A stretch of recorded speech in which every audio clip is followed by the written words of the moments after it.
Келге барып жатқанын көріп тұрған жоқпыз.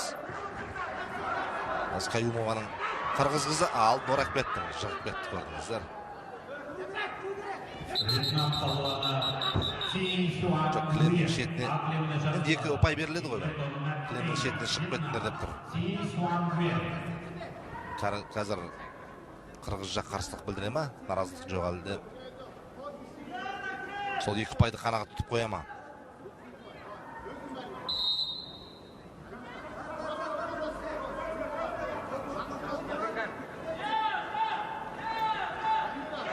Кілемованың осы Азия чемпионатында қандай мақсатпен келген? Сол бір күресті бір тәуекелге барған жоқ. Ең болмағанда біз түсінер едік. Бір 2-3 мәрте әдіс жасап, әрекет жасап, қарсылас оған ондай мүмкіндік бермей жатса, әттеген-ай дейтін едік. Бірақ